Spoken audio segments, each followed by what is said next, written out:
forest, we see Manny running as fast as he could, as several walkers were behind him, chasing after him. His ear kept dripping blood as Kiara ran beside him. The large dog tackled the random walker out of the way, saving him. "Thanks, girl. Come on," he said as he ushered her to keep moving, leaving droplets of blood. Manny was bleeding, but he had wrapped a bandage on his head, covering where his ear was previously shut off.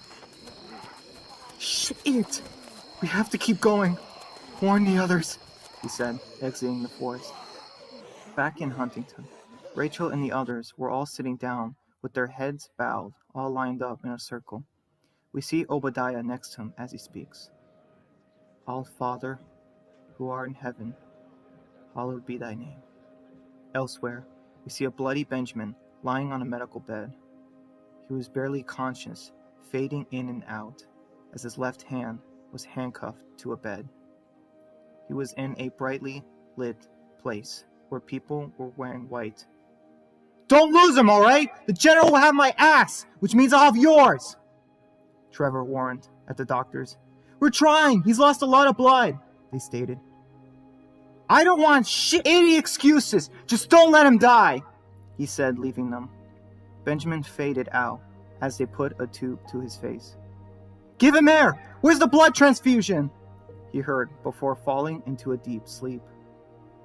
"Thy kingdom come, thy will be done, on earth as it is in heaven. Give us this day our daily bread," Obadiah continued, as in a Humvee, Miles and Brooks were driving in the dead of night. He was driving them as they went down the road, with many other trucks following closely behind them.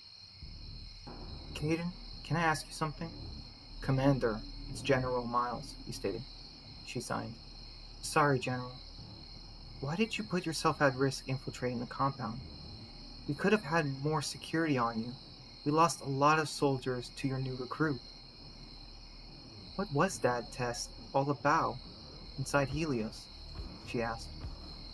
"I felt as though I was the only person for the job. You know I like to be in the action. I couldn't send Trevor. He would have fucked it up.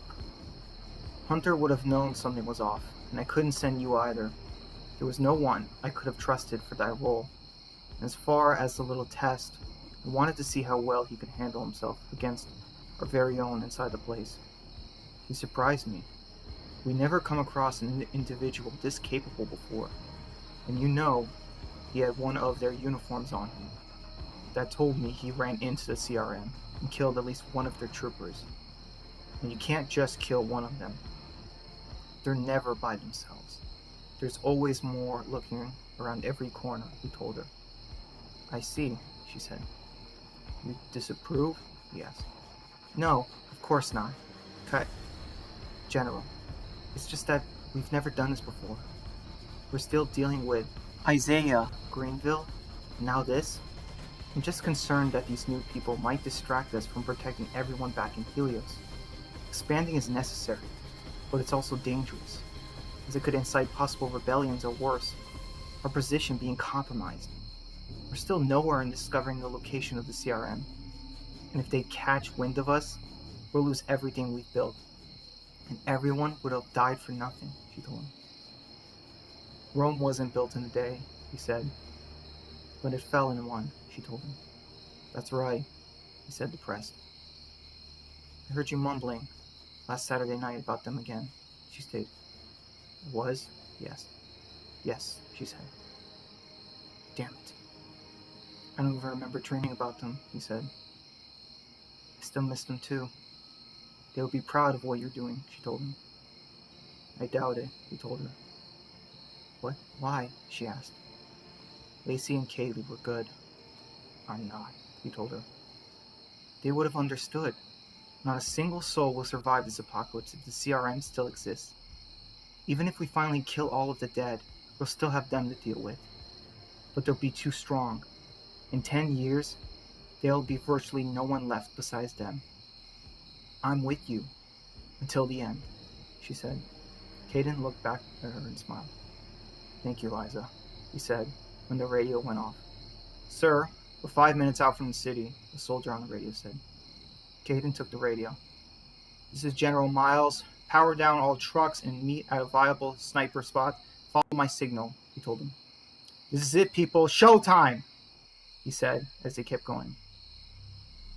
"Forgive us of our trespasses, as we forgive those who trespass against us." As somewhere else, Sean is screaming as he's being pulled out of a cell by a soldier. Sean screamed at them using curse words at Liza. "And lead us not into temptation, but deliver us from the evil one. For yours is the kingdom and power forever. Amen." Obadiah finishes his prayer, as everyone also says amen. Rachel thanks Obadiah. "I just wish there was more I could do for you, dear. Don't worry about him. He held my fat hind on that bridge. I'm more worried about Manny," he stated. Rachel smiled, hugging him. "I'm sure they're on their way here right now," she told him. She looked over, seeing Tyler, before hugging him too. "When are you gonna?" he asked before she stopped him. "Not right now. Everyone has enough to worry about," she said, as she stepped outside to get some air. She took in all the quietness of the night. She gently held onto her stomach. If it wasn't for her condition, she would have gone out there too. "It's been 2 days. Where are you?" she asked. Grace, with a stroller for little Andrea, exited the church with the boys and little Nicole closely behind her. Nicole pulled on her. "Mommy, I'm tired," Nicole said. "I'm tired too. Mom, can we go home?" Jacob asked. Grace looked at her exhausted kids. "Of course, kids. Just 1 minute," she said, walking to Rachel. "They'll be here soon, Rachel. We just gotta have faith," she told her. Rachel smiled at her and the baby. "I know. Thank you. You guys going home?" she asked. "Yeah, the kids are tired," she told her. "That's okay. Please go home. I don't want to keep you. We can talk tomorrow," she said. "Thank you. And please come over. I'm always here to talk if you need to talk," she said, gently touching Rachel's arm. "Good night," she said, walking away back to her kids. "Good night," Rachel said back. She looks, seeing Tyler talking to Chris, Jessica, Dylan, and Jordan. She smiles before looking at her ring. She begins to fidget with it, uncertain, looking worried, when she suddenly spooked. "Holy shit! Everyone! Get over here!" She took her radio. "Is it them? Are they back?" she asked, excited. "Not exactly," the gate guard said. Outside, a dog was barking as a body lay on the street, outside of the wall and city. Zombies were marching towards it, due to the loud barking. Rachel looked as people around her had guns. Kat looked through her scope. "There's a dog barking right next to a body," she told him. "Well, open the gate! Someone might be hurt!" she said. Adrian and the guards listened to her, as Kiara continued to bark loudly. The zombies were getting closer, as Adrian fired his gun, killing a zombie. Kat fired her gun as well, with the others on top. They helped keep the walkers back as Adrian and the other soldiers rushed forward to the supposed corpse on the ground. Lay Manny. "Holy shit, it's Manny!" Adrian said. "Quick, get Dr. Roberts and the others!" he shouted. Dan, Alexa, and the others looked on. "I'll go get him," he said, taking off running as fast as he could. "What's wrong?" Rachel asked. "It's Manny," she said. "He's fucked up," Adrian told her. "Jeez, what the hell happened to him?" he said, shocked. "Get him inside," Rachel said. "Right," Alexa said. Her and Adrian and a few randoms grabbed a hold of him before slowly dragging him inside. The dog followed as Rachel brought her inside. Rachel tried to close the gate, but Chris, Tyler, and a few others helped her, safely closing the gate from the dead. "This isn't good," Alexa said, looking over Manny as he laid not moving.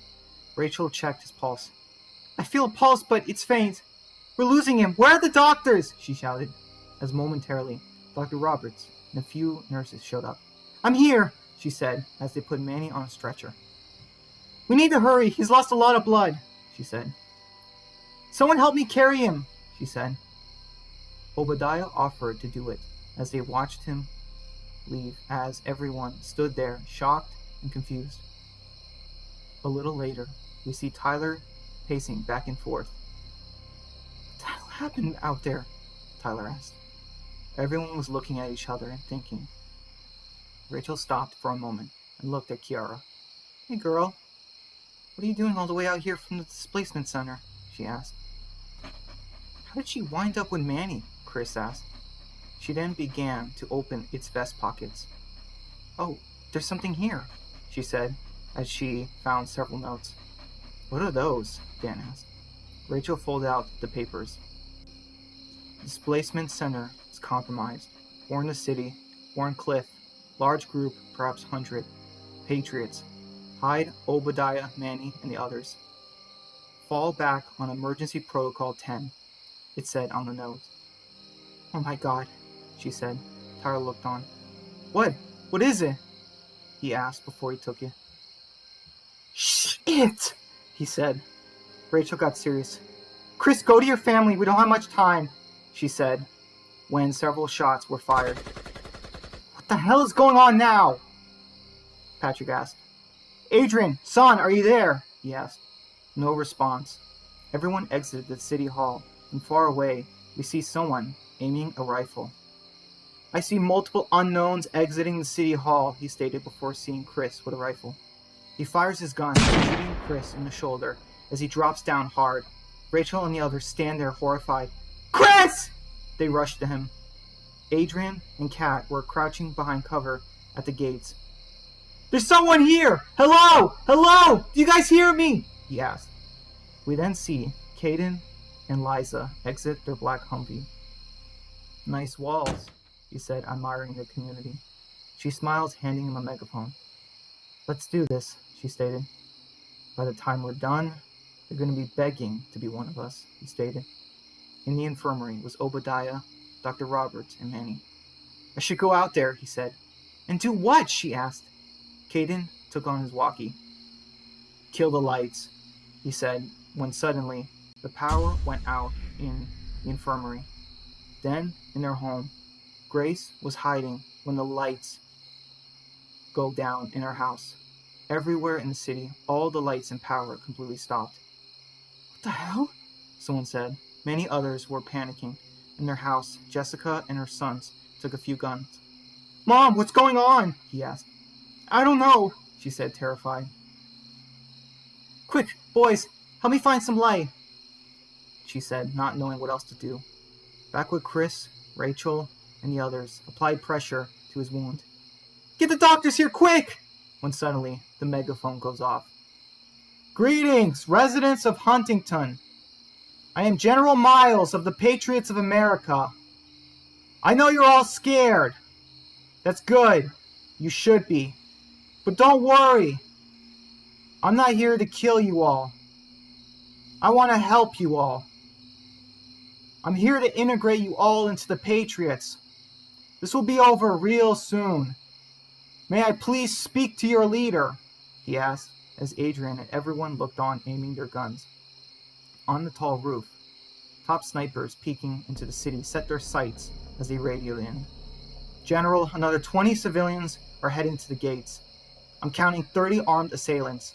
The general smiled, seeing the guns on the wall. I hope you're not thinking of shooting me. That'd be fucking stupid, considering the situation you all are in. Some of your people are missing. I just plunged your city into complete darkness with a single order. There is no fighting this. We jammed your communications, and we took over your displacement center and power plant. This is over, he told them. Next to Kat, a random soldier spoke up. I'm gonna take the shot, he said, aiming his gun. As he did, he began to squeeze the trigger. Blam! Everyone looked on in horror as he was shot in the head. What the fuck? Adrian shouted as Kat aimed her gun. It came from up there! She shouted as further off in the city, outside the walls, the snipers continued to point down. One down, he stated. The commander spoke up. Any other foolish actions will result in more of your people dying, she shouted. She's right.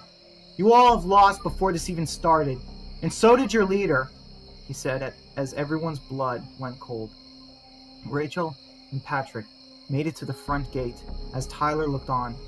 The general listened to his walkie as he turned to Liza. "People at the gate," she said. "Maybe it's the remaining leaders," she told him. Miles took the megaphone again. "I have soldiers a mile off in the city with their sights on you. I'm gonna count down from 1 minute. If the remaining people in charge of this place don't start showing me some damn hospitality, I'm gonna order my snipers to kill every person within their sight line," he threatened.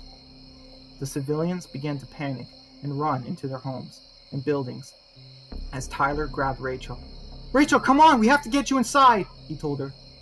"I'm not going inside and hiding. I'm gonna talk to this man. I have to," she told him.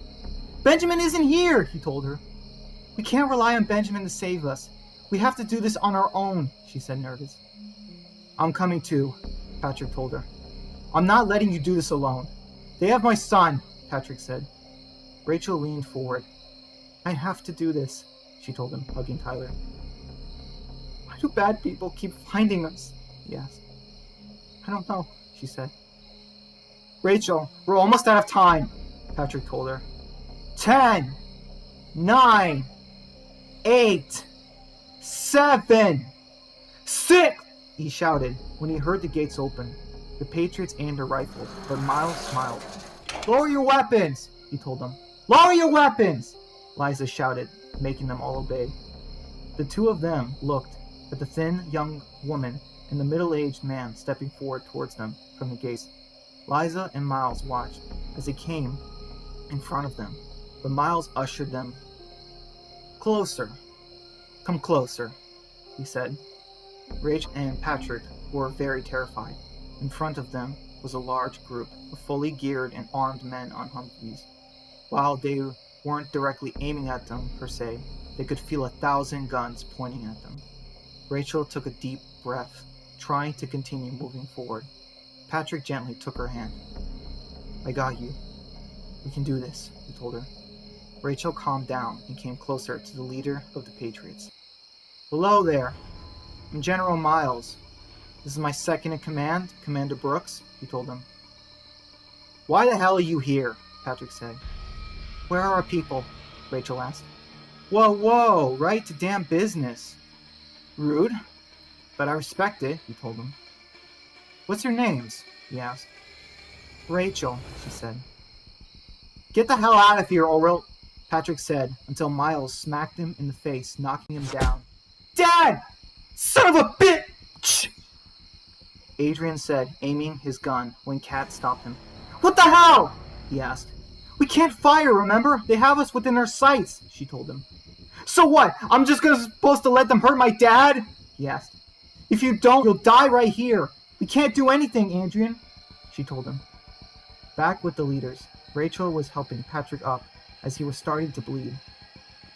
"Rachel, since you seem to have a level head, you can answer my questions. What's his name?" he asked. "Patrick Wright," she obeyed. "Are you two the remaining leaders of this settlement?" he asked. "Yes," she told him. "How many people do you have?" Liza asked. But Rachel hesitated. "Don't make me ask again," he said. 300, from what I can remember," she said. "That's not bad. We'll have to see for ourselves, though," he said. "Excuse me?" she said. "We're coming inside," he stated. "The hell you are!" Patrick said. "One more word out of you, and I'll shoot your fucking brains out right now, old man. So do us all a favor and play dead from now on. I'm talking to the girl," he ordered. "Please, just stop talking," she told Patrick. "Why are you doing this?" she asked. "It's nothing personal, dear. You all, from what I know, have never done a wrongful deed to me or my people, in my eyes. But you play the hand that you're dealt. This is business. More than that, this is about the future of our country.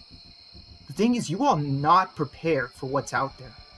There's another group out there that can wipe the both of us in an instant. You might have seen them. Large numbers, helicopters, dawn all black," he said. "The CRN," she stated. "Smart girl. This fighting between each other, community against community, is pointless. I don't want to kill all of you. That's not my intention. I want you all to be on my side, the side of the living.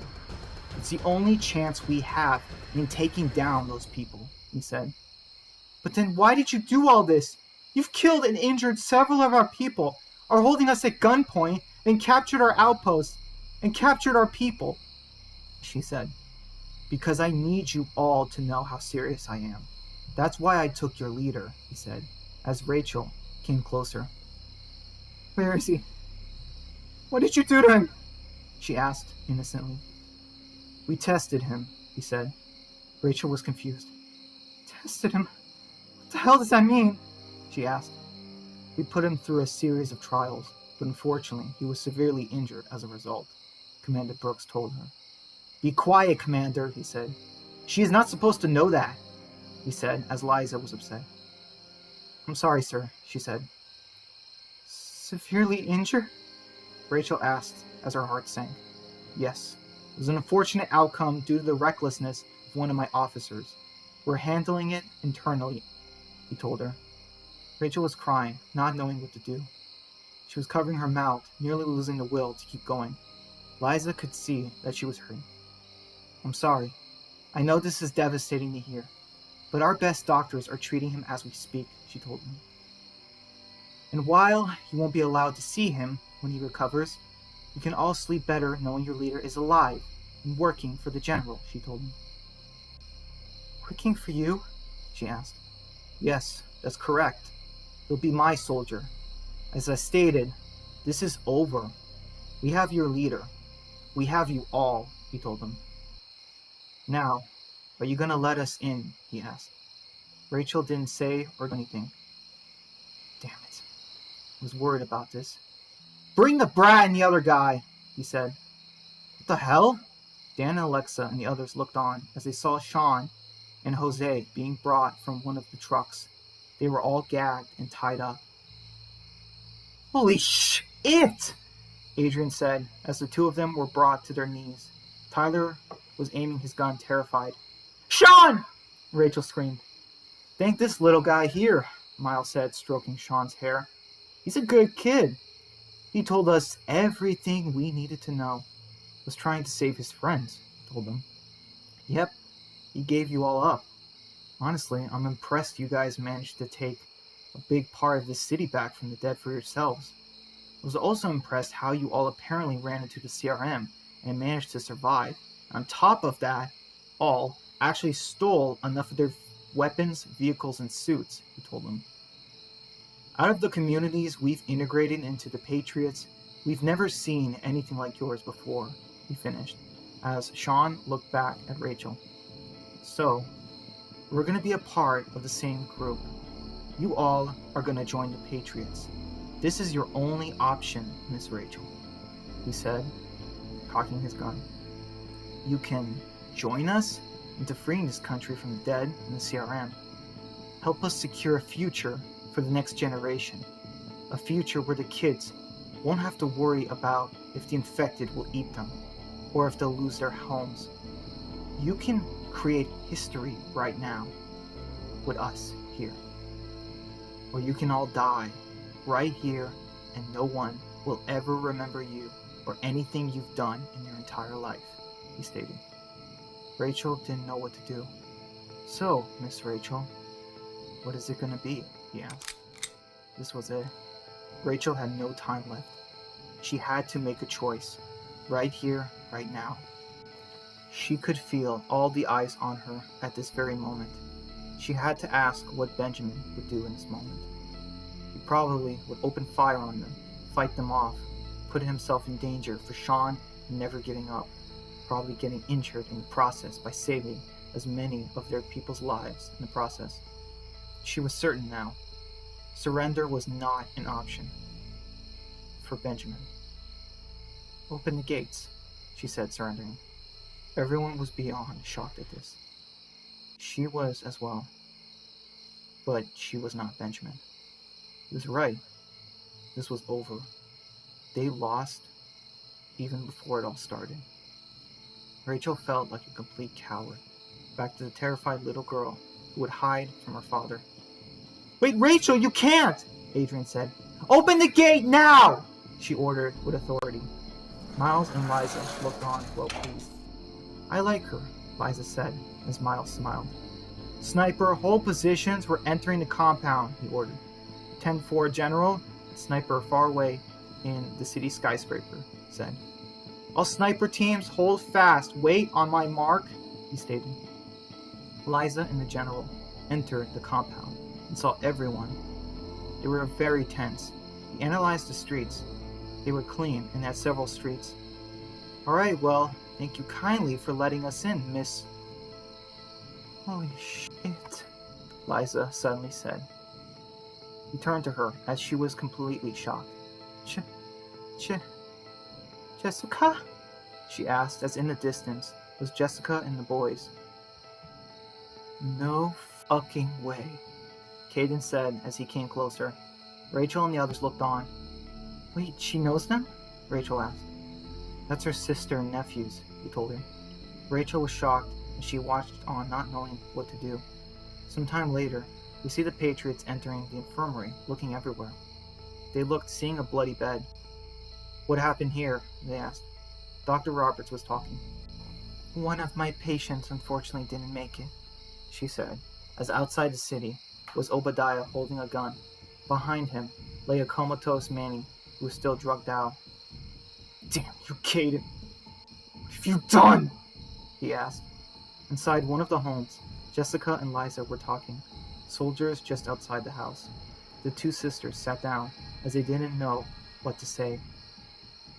"Are you and the boys okay? No one touched them out there, did they? Or you?" she asked. "Is Chris going to be okay?" she asked. "Yes, the shot wasn't lethal," Liza told her. "Why did you all leave?" Liza asked. Jessica didn't say anything. 1 year.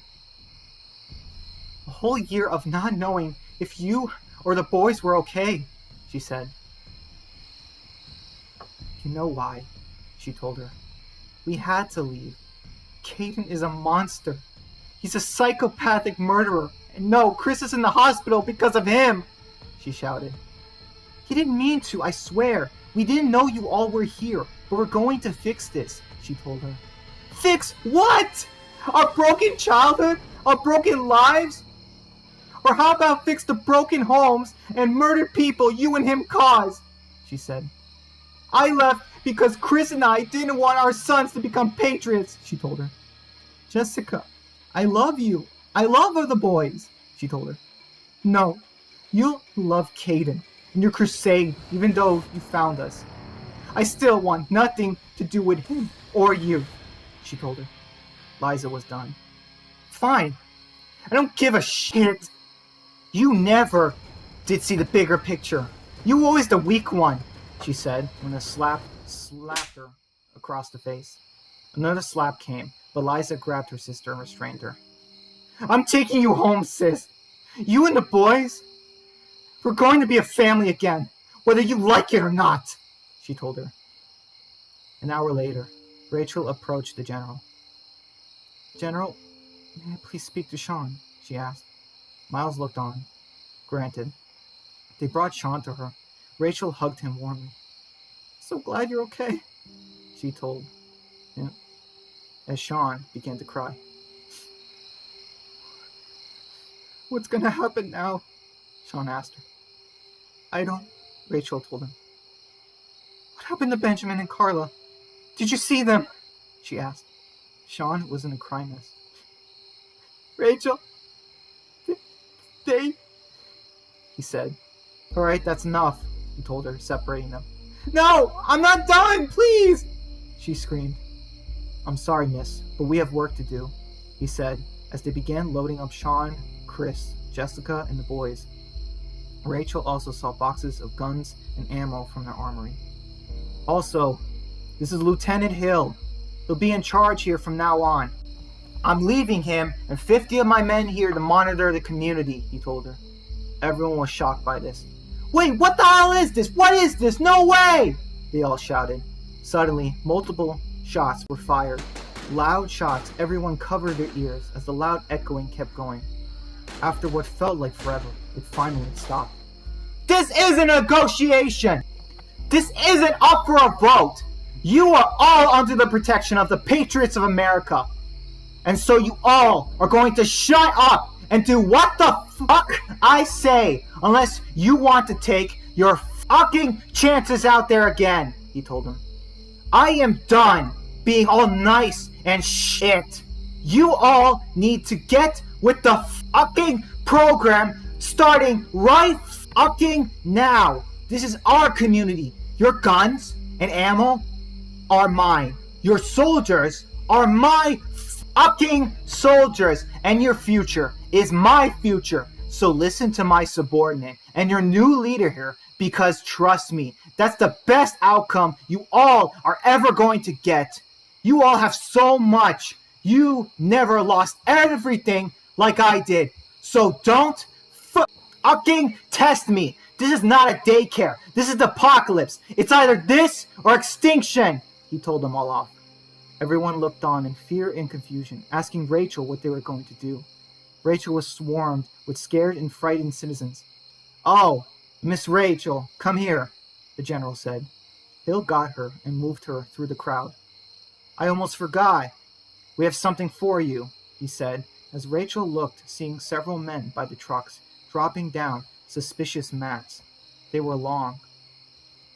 Oh, shit, Patrick said, as Rachel looked on.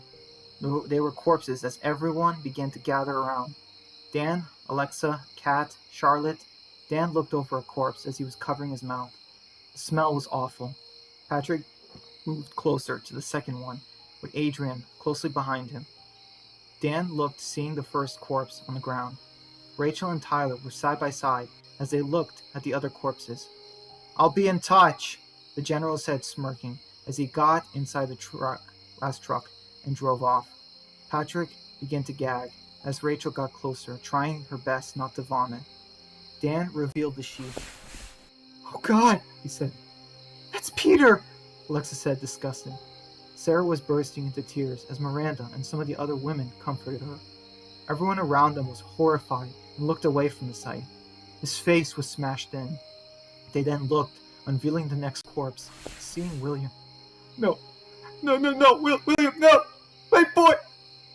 My sweet boy! No, you can't! You can't be... He screamed, as Patrick burst into an uncontrollable mess. Adrian hugged him, completely in shock, as behind him, Charlotte was screaming and collapsing in sadness and denial. Rachel and Tyler were crying with the others, and she grabbed a blanket of the last corpse. She lifted it up, revealing the corpse. The face was bashed in, hardly anything left, but Rachel recognized the hair and skin. Carl! No! I'm so sorry. No! God! Please, no! No, Carla, no! Why? She cried on into the night. One day later, we see everyone in the community park. They were all in the town cemetery. Lieutenant Hill and the other Patriots were at the gates. Sir, with all due respect, why aren't we keeping an eye on them at the funeral? He asked. We have no place there. They need to mourn their dead. Let's show what respect we can, he told his subordinate. Patrick looked back at the Patriots in hate. Come on, Dad, Adrian said to his father. He listened and sat down with his family next to his wife, Charlotte. We see Rachel in all black as she stands on top of the podium. She was in front of a big crowd. All eyes were on her. Patrick and Adrian were mad. Sarah was heartbroken, along with little Dina. A storm was brewing. It was about to rain. Heavy and dark clouds were in the air. In front of her was a broken community. Thank you all for coming today. I know you all are hurting right now. I am too. Some of you have lost your friends, husbands, and sons. I don't know if I'll ever see him again, but I have to believe I will. To keep going for him and the ones we've lost. I am not going to let everything he built fall apart. I know you all never asked me to be with you. You all are probably worried for your families. I am too. So I know your pain. I feel your struggle because I have been where you all are. I wasn't ready before, but I'm going to be here for you all. Our dead will rest now. They'll never have to suffer anymore, and we will do everything we can to make sure this never happens again. We are being tested right now, and we don't have our loved ones anymore. We have to do this on our own. I will help each and every one of you in getting through this, but I ask you all for your voices, your cooperation and hands. We can't let this place fall. We can't lose everything we still have. I won't allow it. We've lost enough. My friend told me that she wasn't going to be around forever to be there to keep picking me up whenever I put myself down. She gave me confidence when I felt worthless. She was my best friend, and she died out there. And I wasn't there for her. I wasn't there when she needed me. Carla Ramirez. She was a soldier, a sister, a friend. And I will never forget her. I will remember her, use my memories of her to make things right. No one is really gone if they're still in our hearts. Part of her will live through me from now on, just like your loved ones living through you. I'm not going to fail her again, or any of you, or this town. We will get through this, she stated as everyone was wiping the tears from their eyes. 6 months later, we see a massive fire as a large building was burning. Walkers were devouring multiple corpses as they were all in a courtyard, free and roaming around. We see charcoal bodies. Some of them were beginning to reanimate as they woke up and growled. Everywhere, loud panting was heard as Patriots were firing their guns, trying to stay alive, as the walkers were cornering them. "Where's the general?" they shouted. "Who the hell cares? We need to get the hell out of here!" he stated as they fired their guns on the oncoming horde. They were running out of ammo as the dead were closing in on them. In another hallway, a large amount of men enter a building as they stomped through the hallway. Broken glass was everywhere as smoke was emitting from the building. The smoke was getting worse as miles away, several black helicopters flew through the sky. The black helicopters were full of soldiers, all armed and armored. In the building, a bloody hand was shaking. A bloody hand was holding a gun. "Doing this. Just step aside," Sean said with blood on his face. His face was a mixture of fear and anger as he kept standing his ground. "You can't do that, Sean," Benjamin told him as he was branding a Patriots uniform.